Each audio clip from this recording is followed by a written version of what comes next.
video, ngayon naman i-update ko kayo regarding my Lazada Fast Cash application again. So last month, meron offer ulit sa akin si Lazada na pwede ko na daw i-activate yung aking Lazada Fast Cash. So kung subscriber ko kayo, nasundan nyo yung video ko about Lazada Fast Cash journey. So twice na po akong nag-apply dito and rejected po lahat yun. Unsuccessful po yun. So I don't know why. Meron naman po akong last pay later na lagi ko pong ginagamit and never po akong nadidelay. But this time naman, wala tayong kapaguran dito sa pag-a-apply. Try ulit natin i-activate ng mabilis lang si Lazada Fast Cash and let's see kung maa-aprobahan na tayo this time for the third time. On my Lazada app, so click natin tong account, then baba lang natin. So under ng Lazada Wallet Dashboard, nandiyan po si Fast Cash Credit. So i-click po natin to.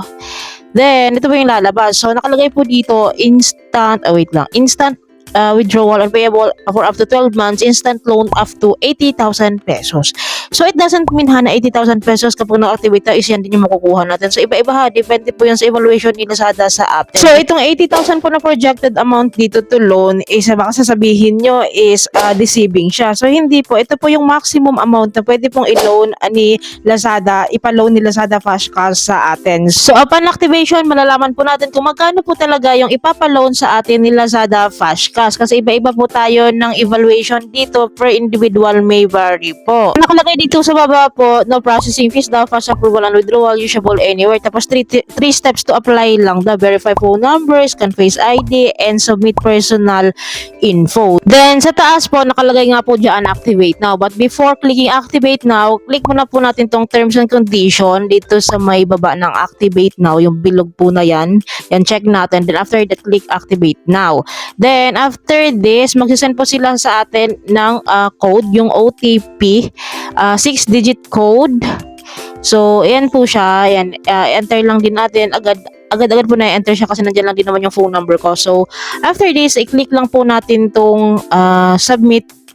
Yan, dito sa baba, click po natin yung submit. Then, ito po yung next step. Just one step to activate your Lazada Fast Cash na lang daw. Then, nakanote din po dito na sync application with last pay later for faster activation.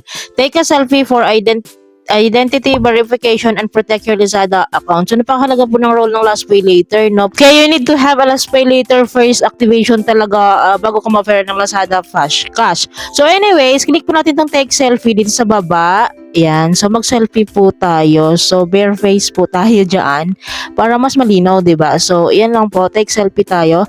Then, yan. Wait lang po natin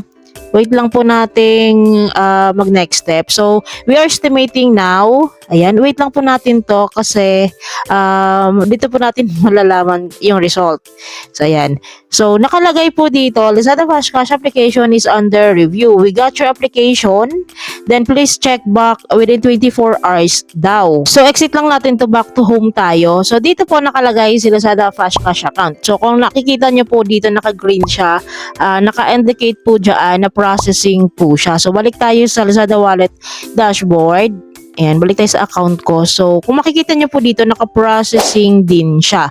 So, wait lang po natin ng siguro minutes lang naman to. Hindi makailangan 24 hours talaga. So, kinlik ko po yun para makita nyo kung ano status ng application natin. Kasi mostly naman pag kinlik yun, makikita na rin natin. So, let's see. So, ganun pa din po, under review pa din po. So, balik tayo ulit. So, processing pa din po siya. Sa less than 5 minutes lang naman to is magno-notify din sa atin si Lazada Fast Cash. So, inaantay ko lang po talaga para makita nyo. So, ito na po, nag-notify na siya. So, ito nakalagay po, Lazada Fast Cash application failed. Ayan, kinlik ko po yun. Ayan siya nakalagay. Your Lazada Fast Cash application is unsuccessful. Your application doesn't meet our requirements. Please try again on March 31, 2024. So, balik po tayo sa Lazada Dashboard. Ayan, nakalagay din po dito, application failed na kasi kanina naka-processing to, diba?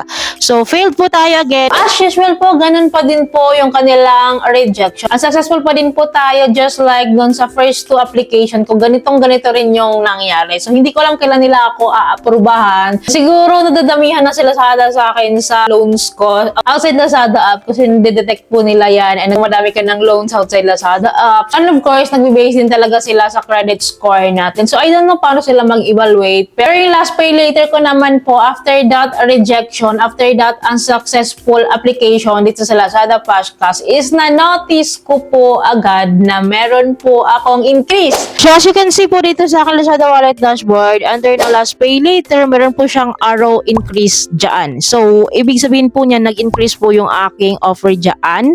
Then, click natin ha. So, ayan po siya.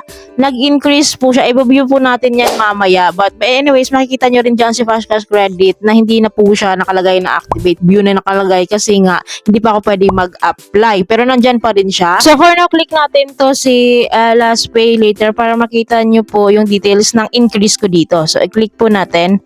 Ayan. So, yan, wait lang po natin. So, kung makikita nyo dito, may credit limit increase ako nga na 1,500 pesos. So, i-click natin tong available credit limit ko. Ayan, so wait lang po natin.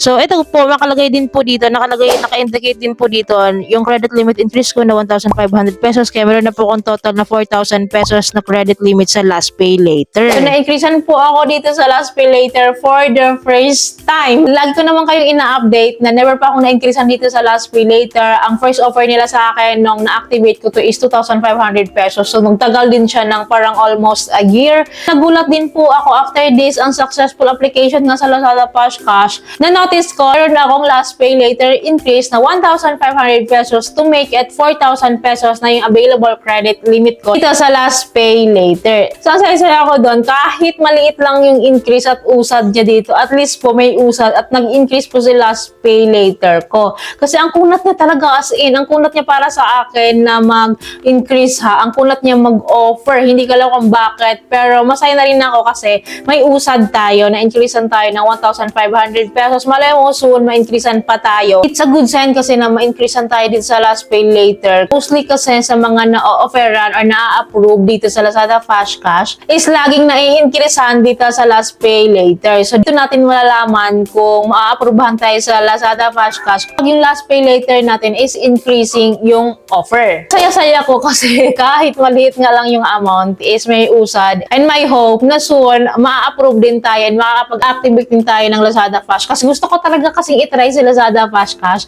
kasi siya na lang yung hindi ko natatry sa mga loan app or sa mga shopping app. Di ba sa Shopee meron as loan and as pay later. Then sa TikTok din may TikTok pay later na ngayon. Then syempre sa GCash loan products, home credit, sa Warta, sa BitEase and etc. So ito na lang si Lazada Flash Cash talaga naantay kong ma-activate para din ma-share ko sa inyo. Anyways, lagi ko naman kayong i-update and lagi ko rin po i-share sa inyo yung mga ganap dito sa Lazada if may pagbabago. If may bagong update, kung na-increasean ba tayo, kung kumusta yung account natin dito, nagpo-frozen ba, or na-on hold ba, or nagagamit ba talaga natin. So, nag-update po ako niyan. Yun lamang po. I hope may natutulong kayo sa video ito. I hope nakatulong tong video sa inyo. Kung may katanungan kayo, comment down below. At baka-share na rin po ng experiences niya sa comment section. And nagbabasa po ako niyan para din po mabasa ng iba. So, bago po kayo umalis sa channel ko, please don't forget to like and share. And don't forget to subscribe. And click nyo agad yung bell button para updated kayo sa lahat ng videos ko like this. Thank you for watching this video. Bye!